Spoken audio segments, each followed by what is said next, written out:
महाराष्ट्र में स्थानीय निकाय चुनाव की मतगणना स्थगित होने के बाद विपक्ष से लेकर सीएम फडणवीस ने इस बात पर आपत्ति जताई। वहीं इस बीच कांग्रेस के वरिष्ठ नेता पृथ्वीराज चौहान के एक आरोप ने राजनीतिक गलियारों में हलचल मचा दी। दरअसल पृथ्वीराज चौहान ने आरोप लगाते हुए कहा, स्थानीय निकाय चुनाव की मतगणना स्थगित होने से सरकार को ईवीएम में छेड़छाड़ करने का पर्याप्त अवसर मिल जाएगा। दरअसल मुंबई उच्च न्यायालय की नागपुर पीठ ने सभी स्थानीय निकाय चुनाव की मतगणना 3 दिसंबर से बढ़ाकर 21 दिसंबर करने का आदेश दिया है। उन्होंने दावा किया कि सरकार को इस दौरान पूरी छूट मिल जाएगी और यह लोकतंत्र के लिए बेहद खतरनाक स्थिति पैदा कर सकता है। चौहान का यह आरोप चुनावी प्रक्रिया की पारदर्शिता पर कई गंभीर सवाल खड़े करता है और मतदाताओं के बीच भरोसे की कमी को भी उजागर करता है। सगळाच स्थानिक स्वराज्य संस्थेच्या निवडणुकीमध्ये सावळा गोंधळ चाललेला आहे। निवडणूक आयोग किती अक्षमतेने काम करतोय हे आपल्या समोर आलेलं आहे। काल मी याबद्दल बोललो की निवडणुका पुढे ढकलल्यात वगैरे। आज निर्णय आलेला आहे की आता निकाल जो आहे तो 3 तारखेच्या ऐवजी आता 20-21 तारखेला निकाल लागणार आहे। म्हणजे जवळजवळ 15-16 दिवस 17 दिवस पेट्या या कुठेतरी गोडाऊन मध्ये ठेवल्या जातील आणि पेट्यामध्ये काही घालमेल करायची असली तर सरकारला भरपूर टाइम त्यामध्ये मिळेल। या सगळ्या प्रक्रियेमुळे निवडणूक प्रक्रियेवरचा लोकांचा विश्वास उडत चाललेला आहे आणि सरकार आणि निवडणूक आयोग एकमेकावर जबाबदारी ढकलून मोकळं होतंय।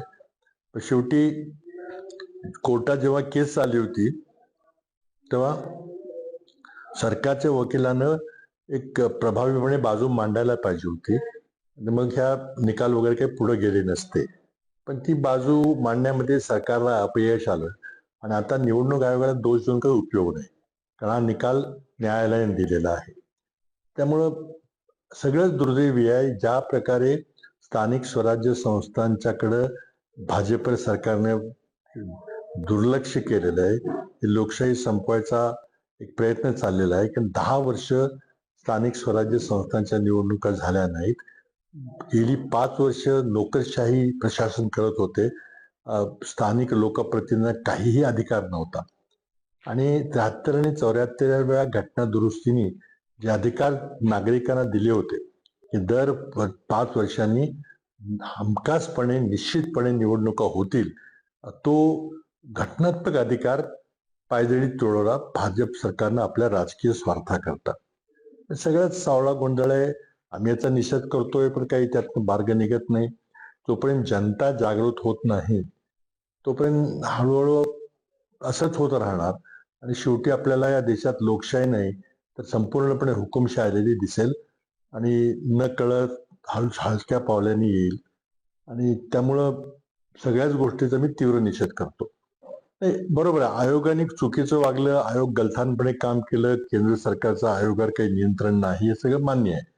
पण जेव्हा कोर्टामध्ये हे प्रकरण गेलं निकाल पुढे ढकलण्याबाबतचं, तेव्हा सरकारी वकील काय झोपले होते का? सरकारी वकीलने सरकारची बाजू मांडायला पाहिजे होती की आम्हाला नको आहे, ताबडतोब निकाल द्या म्हणून। पण ते त्यांना अपयश आलं आणि त्याचा ठेकरा आता ते निवडणूक आयोगावर फोडतायत, हे काही बरोबर नाही। सगळी 100% चूक सरकारची आहे।